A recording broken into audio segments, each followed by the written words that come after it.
வணக்கம், இது உங்கள் தமிழ் சனிக். இந்த வீடியோவில் வந்து பார்த்தீங்கன்னாக்கா ரெண்டு விஷயத்தை பற்றி பார்க்க போகிறோம். ஸோ அதில் ஃபஸ்ட்டு வந்து என்னென்னு பார்த்தீங்கன்னாக்கா, பாரத் பென்ஷனர் சமாஜ் வந்து பார்த்தீங்கன்னாக்கா department of pension and pensioner வெல்ஃபேருக்கு வந்து ஒரு லெட்டர் ஒன்று இஷ்யூ பண்ணியிருக்காங்க. ஸோ அது எதை பற்றின்னு பார்த்தீங்கன்னாக்கா, நம்மளோட கம்யூட்டேஷன் வந்து கட் ஆகிறதுக்கான அந்த விதிகளை வந்து மாற்றி அமைக்கணும்.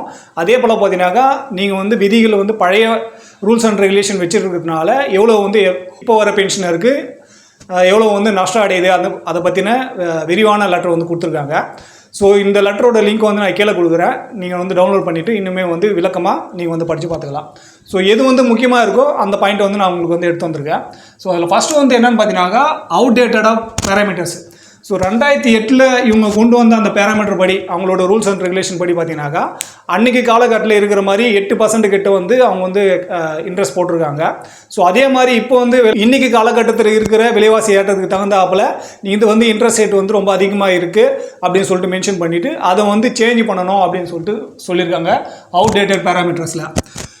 ரெண்டாவது பாயிண்ட் வந்து பார்த்தீங்கன்னாக்கா, இம்ப்ராப்பர் ரெக்கவரி பீரியட் வந்து சொல்லியிருக்காங்க. அதாவது அந்த காலகட்டத்தில் இப்போ 2008 கொண்டு வந்த ரூல்ஸ் அண்ட் ரெகுலேஷன் படி பார்த்தீங்கன்னாக்கா 11 வருஷத்துக்கும் கம்மியான காலம் தான் நீங்கள் வந்து பார்த்தீங்கன்னாக்கா ரிகவரி வந்து பண்ணணும்.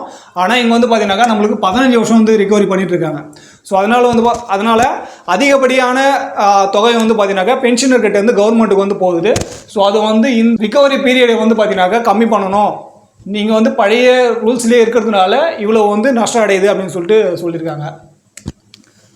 மூணாவது பாயிண்டில் வந்து பார்த்தீங்கன்னாக்கா, இந்த பீரியாடிக் ரிவிஷனு.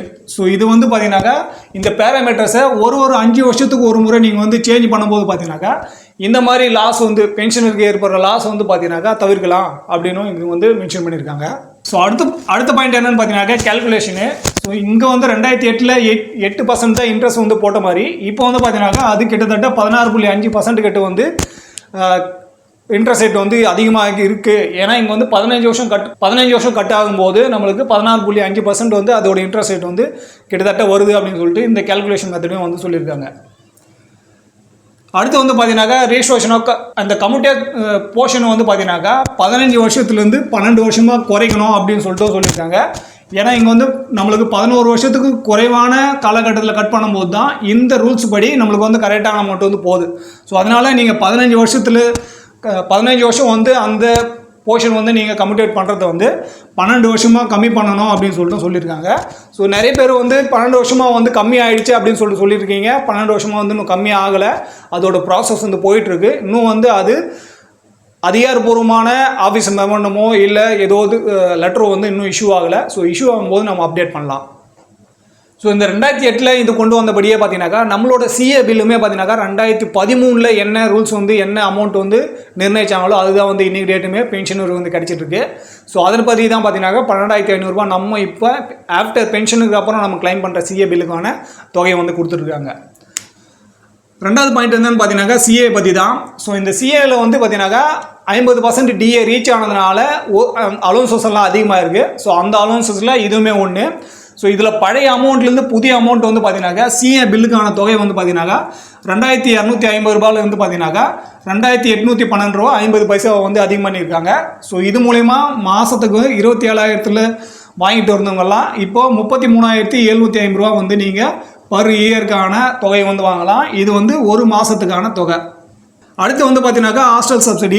இது வந்து பார்த்தீங்கன்னாக்கா 8,437 ரூபா 50 பைசா வந்து அதிகமாகிருக்காங்க. ஸோ இது வந்து பர் இயருக்கு வந்து பார்த்தீங்கன்னாக்கா 1,01,250 ரூபா வந்து வாங்கலாம் பர் இயருக்கு ஒரு வருஷத்துக்கு. இது முன்னாடி பார்த்தீங்கன்னாக்கா 90,000 ரூபாய் கிட்ட வந்து கிளைம் பண்ணியிருந்தாங்க ஒரு வருஷத்துக்கு. இப்போ அது வந்து 1,01,250 ரூபா வந்து நீங்கள் வருஷத்துக்கு வந்து கிளைம் பண்ணலாம். ஸோ இதில் வந்து நீங்கள் சிஏ பில்லும் கிளைம் பண்ணலாம், நெக்ஸ்ட் வந்து ஹாஸ்டல் சப்சிடியும் வந்து கிளைம் பண்ணலாம். ஏன்னா சிஏ பில் வந்து பார்த்தீங்கன்னாக்கா படிப்புக்கான செலவு, ஹாஸ்டல் சப்சிடின்றது அவங்களோட தங்கும் விடுதிக்கும் அவங்களோட உணவுக்கும் வந்து நீங்கள் செலவு பண்ணுறது, ஹாஸ்டலில் வந்து என்ன வந்து பே பண்ணுறீங்களோ அதோட சப்சிடியை வந்து நீங்கள் இந்த தொகையை வந்து நீங்கள் கிளைம் பண்ணி வாங்கலாம். நெக்ஸ்ட் வந்து பார்த்தீங்கன்னாக்கா டிசபிலிட்டி சைல்டும் சரி, அந்த டிசபிலிட்டி சைல்டை வந்து ஒரு சிலரெல்லாம் சைல்டு கேர் வச்சு பார்த்துருப்பீங்க. ஸோ அதுக்கான அலோன்சஸும் வந்து அதிகமாக இருக்குது. இதில் வந்து பார்த்தீங்கன்னாக்கா 5,625 ரூபா பர் மந்த்துக்கு வந்து பார்த்தீங்கன்னாக்கா டிசபிலிட்டி சைல்டுக்கு வந்து அதிகமாக்கியிருக்காங்க. சைல்டு கேருக்கு வந்து பார்த்தீங்கன்னாக்கா 3,750 ரூபா வந்து பர் மந்த்துக்கு வந்து நீங்கள் கிளைம் பண்ணி வாங்கலாம். இது வந்து ஒரு மாதத்துக்கும் இவ்வளோ தொகையை வந்து கிளைம் பண்ணலாம். இது டோட்டலாக ஒரு வருஷத்துக்கு தான் நீங்கள் வந்து பண்ண முடியும், ஒரு மாதத்துக்கும் தனித்தனியாக பண்ண முடியாது. டோட்டலாக ஒரு வருஷத்துக்கு இது எப்படி நம்ம வந்து 33,750 ரூபா வந்து கிளைம் பண்ணுறோமோ அதே மாதிரியும் இங்கே 1,02,250 ரூபா எப்படி கிளைம் பண்ணுறோமோ ஒரு வருஷத்துக்கும் அந்த மாதிரி நீங்கள் எந்த தொகையும் அதாவது டிசபிலிட்டி சைல்டு இருக்குது அவங்களுக்கு வந்து நீங்கள் கிளைம் பண்ணுறீங்க அப்படின்னாலும் அந்த disability child mentally disability child இருக்காங்க அவங்களுக்கு வந்து சைல்டு கேர் வச்சு நீங்கள் வந்து அவங்கள கேர் பண்ணிட்டுருக்கீங்க அப்படின்னாக்கா அந்த கேருக்கான தொகையும் 3,750 ரூபா வந்து ஒரு மாதத்துக்கும் நீங்கள் வந்து கிளைம் பண்ணி வருஷத்துக்கு எவ்வளோ தொகை வருதோ அது வந்து நீங்கள் கிளைம் பண்ணிக்கலாம். இது வந்து பார்த்தீங்கன்னாக்கா பென்ஷனருக்கு இல்லை, இது வந்து சர்வீஸ் பர்சன்ஸுக்கு. ஏன்னா பென்ஷனருக்கு வந்து பார்த்தீங்கன்னாக்கா நம்ம சிஏ கிளைம் பண்ணுறது அது வந்து கிராண்டாக மாறிடும். இது வந்து சர்வீஸ் பர்சன்ஸில் இருக்க வரைக்கும் மட்டும்தான் அவங்களுக்கு வந்து சிஏ வந்து அலோன்ஸாக இருக்கும். ஸோ சில்ட்ரன் எஜுகேஷன் அலோன்ஸு நம்ம வந்து கிளைம் பண்ணுறது பென்ஷனர் வந்து கிளைம் பண்ணுறது பார்த்தீங்கன்னாக்கா சில்ட்ரன் எஜுகேஷன் கிராண்டு. ஸோ கிராண்டுக்கும் அலோன்ஸுக்கு வந்து வித்தியாசம் இருக்குது. இது வந்து அலோன்சஸில் மட்டும்தான் இந்த வேறுபாடு வந்திருக்கு, கிராண்டில் இல்லை. அதனால் பென்ஷனருக்கு வந்து இது எலிஜிபிலிட்டி இல்லை. யாரெல்லாம் சர்வீஸில் இருக்காங்களோ அவங்களுக்கு மட்டும்தான் இது வந்து எலிஜிபிலிட்டி இருக்கும். ஸோ இந்த வீடியோவில் தான். இந்த வீடியோ பற்றின வேறு எதுனா கருத்து இருக்குது இல்லை சந்தேகம் இருக்குனாக்க கீழே கமெண்ட்ஸ் சொல்லுங்கள். அதே போல் இந்த 2 லெட்டருமே நம்மளோட வாட்ஸ்அப் குரூப்பில் வந்து ஷேர் பண்ணியிருக்கேன். நம்மளோட வாட்ஸ்அப் குரூப்போட QR கோடு வந்து இது தான். ஸோ இதை ஸ்கேன் பண்ணியும் நீங்கள் வந்து நம்மளோட வாட்ஸ்அப் குரூப்பில் வந்து ஷேர் பண்ணிக்கலாம்.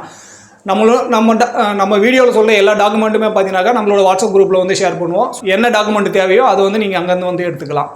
ஸோ இந்த வீடியோ கடைசி வரைக்கும் பார்த்தது நன்றி. இதே போல் இன்னொரு வீடியோவில் மீண்டும் சந்திக்கலாம். நன்றி, வணக்கம்.